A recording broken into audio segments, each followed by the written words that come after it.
So this is a great tool, and with this tool, they've made games like Defense of the Ancients. Let's be clear on this. This is a fan-made game that is now played by I don't know how many thousands or hundreds of thousands of players around the world. This is a fan-made game that major studios are trying to copy.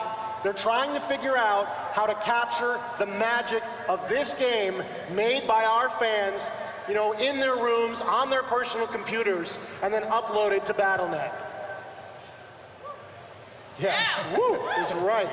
Unbelievable. We've got tower defense games. This was an original game type made by our fans starting out in the original Starcraft and really exploded onto the scene in Warcraft 3 and in Frozen Throne. Games like Plants vs. Zombies, just an excellent game made by a professional studio, owes a huge amount of its design philosophy to this game type created by our fans. And that's not the only tower defense game made out there these days. There's tower defense games made for the iPhone. There's all kinds of tower defense games made based on this genre of game made by our fans. Yeah, that's right. We've got other great games out there. There's all kinds of games you can play online today on Battle.net in Warcraft 3. Games like Footman Frenzy, there's RPG maps you can play, there's all kinds of stuff. There's just a huge variety of games that you can find and play. And all of this comes from our fans and comes from the editor we released. And now we're going to be releasing an even more powerful editor with StarCraft 2 and even better support for our fans, with the ability for fans at some point in the future even to declare that their map is now a premium map, and these hardworking folks can actually receive money from the players for all the work they've put into these maps. You can see all of the work these guys have done with no resources, and with a tool that is strong, but not as good as the tool they're going to get now. It's almost impossible to imagine the amount of work and the kinds of quality games we're going to be playing in the years to come, now with all these additional resources coming their way and all of the support we're going to be giving them with this new tool.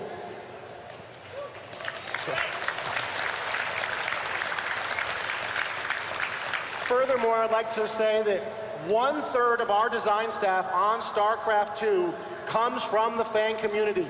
Mod makers who have shown us their work and have gotten jobs on this team.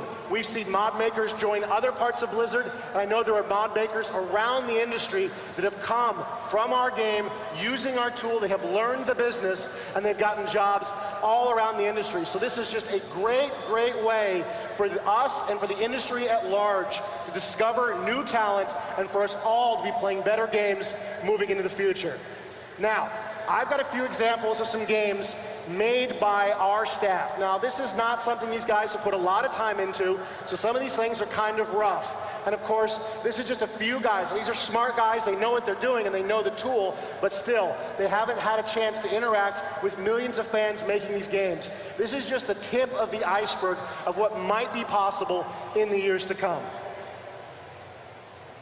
Whoop, I skipped a slide. All right, so here's an example of our data editor here in action.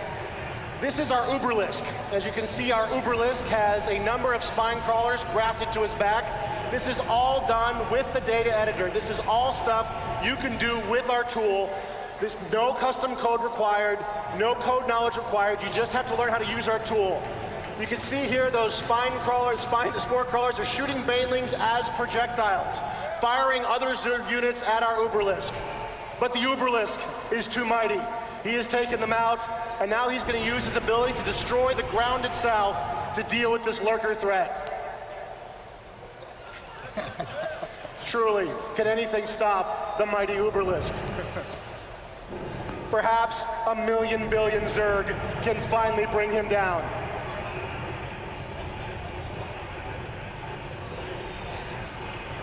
But even as the Uberlisk dies, he will give off a blast of psionic energy, destroying his opponents.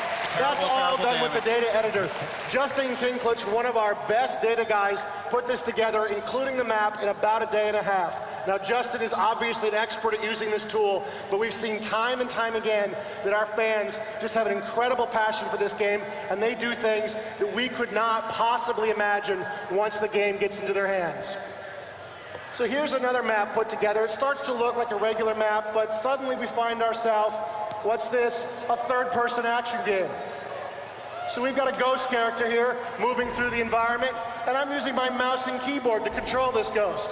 Well, actually, I'm just using my keyboard right now, but just yesterday, the engineers put in support for mouse look. It's not in this build here, but at some point, you'll actually be able to move where you want to look and aim your weapons using the mouse, just like you would with a third-person action game.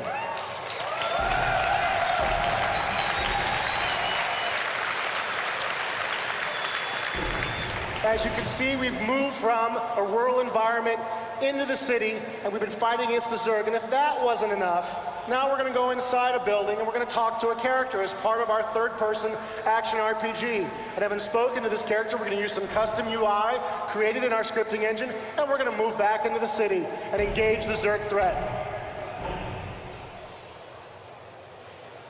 This is Starcraft Ghost? And you can see there's all kinds of monsters in this environment. We can use roaches, we can use hydralisks. Anything that we could use in the RTS game is easily used by our mod makers down here as well. You could make custom units and put them here as well. These are just sort of standard Zerg units that come with the game, but you can put anything you can think of in this environment as our ghost character moves through this environment and just blast the place up. And if that wasn't quite enough for you, we've also got the ability to take our ghost character underground. We are underground in a real-time strategy game. Unbelievable. So we move through the underground mine here. We can continue to engage the Zerg, fighting with our weapons, aiming our weapon carefully. We can engage our cloaking device using custom UI put in by the designer of this mission.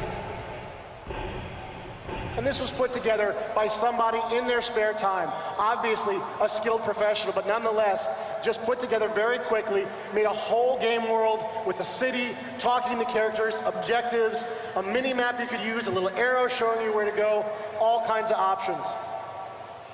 The last thing I'd like to show you here today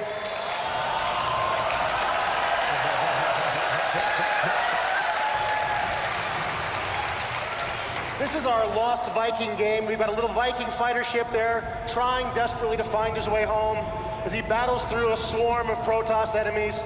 And this is just a total action game put together by Mung Song. He's one of our designers who came from the mod community, is now working on Starcraft 2. You see our poor Lost Viking is surrounded by Protoss on all sides. He's trying to deal with the carrier, and suddenly a mothership arrives.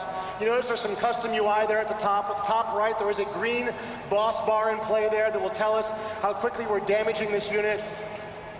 The mothership has a bunch of special abilities. There really is, as far as we know, not a lot of limits to what these players will be able to do with this engine. This is just the tip of the iceberg, just a few examples from some of our more creative members of Blizzard Entertainment.